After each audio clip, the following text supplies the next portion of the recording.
The Battle of Ogdensburg was a battle of the War of 1812. The British gained a victory over the Americans and captured the village of Ogdensburg, New York. Although small in scale, it removed the American threat to British supply lines for the remainder of the war. Background: when the war broke out, a flourishing illicit trade was soon established between Ogdensburg and Prescott, Upper Canada, on the northern side of the St. Lawrence River. This was checked early in October 1812 when the Americans reinforced the militia with some of the regular 1st U.S. Rifle Regiment under Major Benjamin Forsyth. The British made an abortive attack with their own militia on October 3, which was quickly repulsed by the American forces in Ogdensburg, after which the militia dispersed. During the next few months, Forsyth's riflemen made several raids across the river, sniping at British troops and occasionally capturing boatloads of supplies on their way to Kingston, Ontario. On February 21, 1813, Lieutenant General Sir George Prevost, the British Governor-General of Canada, passed through Prescott on his way to review the situation in Upper Canada, accompanied by several detachments of reinforcements.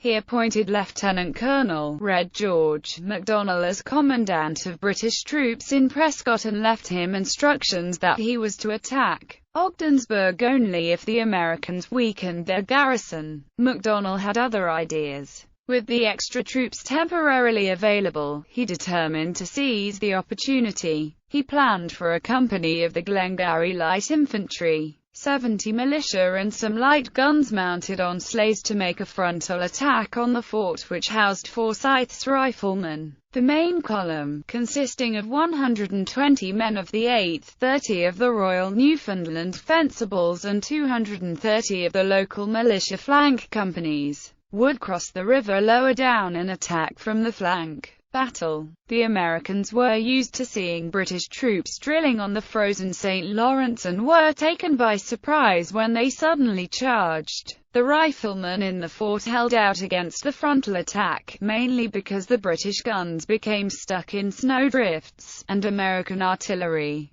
under Adjutant Daniel W. Church of Colonel Benedict's regiment and Lieutenant Baird of Forsyth's company, fired on the British with mixed results. As the British main body threatened to surround them, they retreated and abandoned the town. The militia retreated back into the civilian population. The artillery under Church and Baird managed to put up a tough resistance until both Church and Baird were wounded.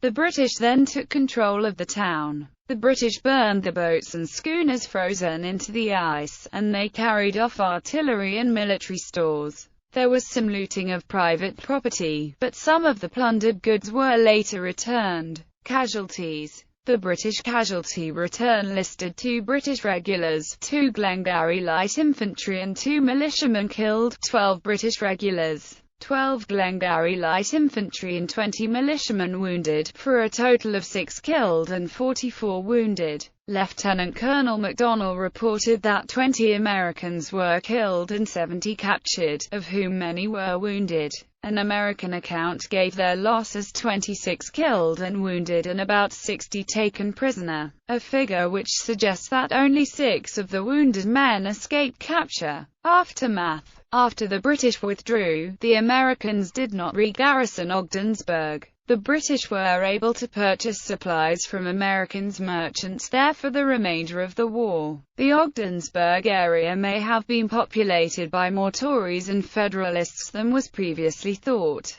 The normally cautious Prevost amended MacDonell's dispatch to make it appear that the attack had been carried out on, rather than against, his orders. The regimental chaplain of the Glengarry Light Infantry, Alexander MacDonell, is reputed to have accompanied the attack, wielding a crucifix to encourage lagging soldiers. He was supported by Presbyterian minister the Rev. John Bethune of Williamstown.